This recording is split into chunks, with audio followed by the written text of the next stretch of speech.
ہمیں افسوس کے کہنا پڑتا ہے کہ ہمارے ملک میں کسی انسان کی کوئی قدر و قیمت نہیں رہی. کسی بھی شخص کو آ کر پکڑ لیا جاتا ہے، غائب کر دیا جاتا ہے، لاپتہ ہو جاتا ہے، اور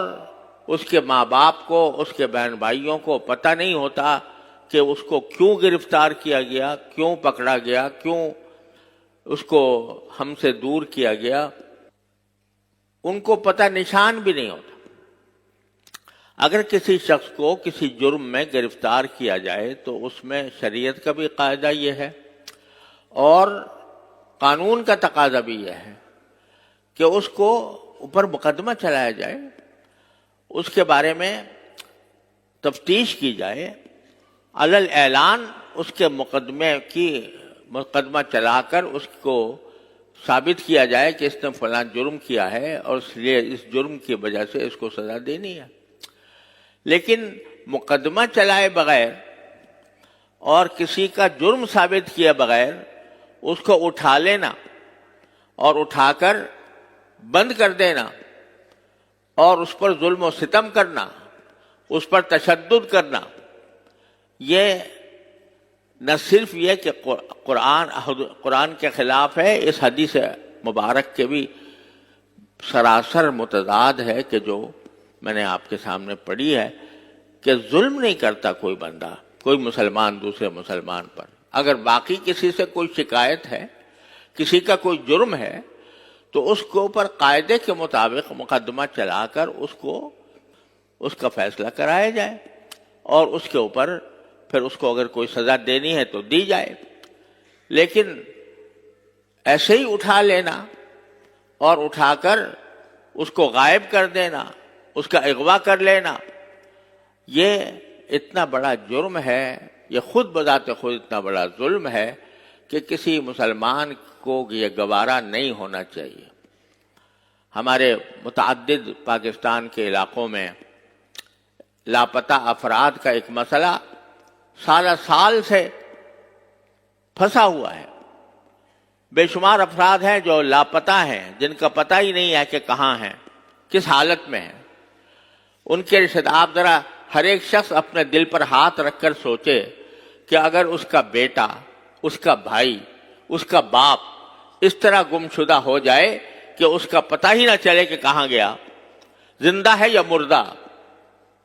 کیوں پکڑا گیا ہے، یہ پتہ ہی نہ ہو تو اس کے دل پر کیا گزرے گی.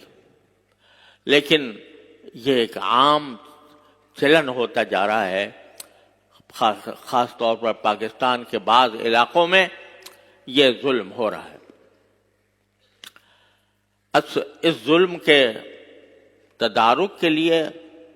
کوئی آواز اٹھاتا ہے تو وہ بھی اس ظلم کا شکار ہو جاتا ہے. تو جہاں بھائی ہم کہاں چلے گئے؟ رسول کریم سرورت عالم صلی اللہ علیہ وسلم کے ارشادات سے کتنی دور چلے گئے کہ آپ تو یہ فرما رہے ہیں کہ مومن مومن کا بھائی ہے، اس پر ظلم نہیں کرتا. ٹھیک ہے، اگر کسی شخص نے کوئی گناہ کیا ہے، کوئی جرم کا ارتکاب کیا ہے تو بے شک اس کو سزا دینے کا حق حاصل ہے، لیکن شریعت کے دائرے میں رہ کر، قانون کے دائرے میں رہ کر اس پر مقدمہ چلا کر اس کو ختم. اچانک کوئی شخص کسی دوسرے کو کہتے کہ تم چور ہو اور چور ہونے کی وجہ سے ہم تمہارے ہاتھ کاٹیں گے، یا چونکہ چور ہو لہذا تمہیں گرفتار کریں گے، اس کا نہ کوئی جواز شریعت میں ہے نہ موجودہ قانون کے اندر ہے. لہذا یہ لیکن ہمارا معاشرہ ہے کہ اس ظلم کا شکار ہے. لوگ احتجاج کر رہے ہیں اس کے بارے میں، اور احتجاج کی سنوائی نہیں ہوتی. خود احتجاج کرنے والوں پر بعض اوقات ظلم ہو جاتا ہے. حقیقت ایسی ہے، معاملہ اتنا الجھ گیا ہے کہ یہ سمجھنا بھی آسان نہیں ہے کہ کون حق پر ہے کون باطل پر ہے. اور پتہ نہیں چلتا کہ کیونکہ ایسی تحریکیں ہمارے ملک میں چل رہی ہیں جو بعض اوقات اسلام کے نام پر ہوتی ہیں، بعض اوقات قومیت کے نام پر ہوتی ہیں، کہ جو ملک کو ٹکڑے کرنا چاہتی ہیں اور ملک کے حصے بکھرے کر کے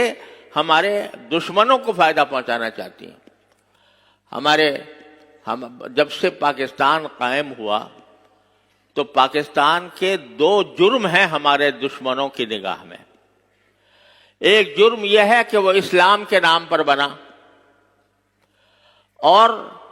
ساری مغربی طاقتیں اور ہمارے دشمن کوئی اس بات کو گوارا نہیں کر سکتا تھا کہ کوئی ملک اسلام کے نام پر قائم ہو اور اسلام کی بالادستی کو اس میں تسلیم کیا جائے، لہذا روز اول سے اس کے خلاف دشمنی جاری ہے۔ پھر دوسرا جرم ہمارے پاکستان کا یہ ہے کہ وہ ایٹمی طاقت بن گیا، اور مغربی طاقتیں نہیں چاہتی تھیں کہ پاکستان یا کوئی بھی اسلامی ملک ایٹمی طاقت کا رکھنے والا ہو۔ ان 2 وجہ سے ہمارا ملک طرح طرح کی سازشوں کا شکار ہے۔ ہمیں آپس میں لڑانے کے منصوبے تیار کیے جا رہے ہیں، کبھی قومیت کے نام پر، کبھی خود اسلام کے نام پر، کہ بھئی یہاں اسلام، چونکہ اسلام کے لیے قائم ہوا تھا، اسلام یہاں پر ابھی تک پوری طرح نافذ نہیں ہوا، لہذا ہم اس کے خلاف جہاد کریں گے، ہم اس کے خلاف لڑائی کریں گے، جنگ کریں گے۔ یہ تصور لوگوں کے اندر بٹھا دیا گیا۔ اب ایک طرف یہ لوگ ہیں جو اپنے نام پر، اپنے حقوق کے نام پر یا اسلام کے نام پر کھڑے ہوتے ہیں، اور کھڑے ہو کر ملک کو کمزور کرتے ہیں، اور دوسری طرف وہ لوگ ہیں جو کسی امتیاز کے بغیر، جس پر ذرا شبہ ہو گیا کہ یہ ان 2 پاکستان دشمن تحریکوں کے خلاف کا حامی ہے، اس کو دیکھے بغیر اس کو اٹھا کر لے گئے اور اس کو ایسی جگہ پہنچا دیا جہاں کسی دوسرے کو ان کا کچھ پتہ ہی نہیں چلتا کہ اس کو وہ کہاں گیا۔ تو اجتماعی سطح پر یہ حال ہے۔ ہمارا پورا معاشرہ ظلم و ستم کا شکار ہے، جیسے میں نے عرض کیا، انفرادی سطح پر بھی اور اجتماعی سطح پر بھی ظلم کی دنیا میں ہم زندگی گزار رہے ہیں۔ تو بھائی، جب ظلم ہوگا تو پھر ظلم کا نتیجہ تو کبھی بھی صلاح و فلاح نہیں ہو سکتا۔ نبی کریم سرورت عالم صلی اللہ علیہ وسلم نے یہ جو ارشاد فرمایا کہ مسلمان کا بھائی ہے، وہ دوسرے پر ظلم نہیں کرتا کسی بھی طریقے سے۔ تو خدا کے لیے اس بات کو ہم سمجھیں کہ اپنے معاشرے کے اندر جو ظلم کی کارروائیاں ہو رہی ہیں، ان ظلم کی کارروائیوں کو بند کریں، ایک دوسرے کو سمجھانے کی کوشش کریں، افہام و تفہیم سے، محبت سے، پیار سے لوگوں کو اس ظلم سے باز رہنے کی تلقین کریں، اور جو بات اخلاص کے ساتھ اللہ تعالیٰ کی رضا جوئی کے لیے کہی جاتی ہے، اللہ تعالیٰ کے فضل و کرم سے وہ بے اثر نہیں ہوتی۔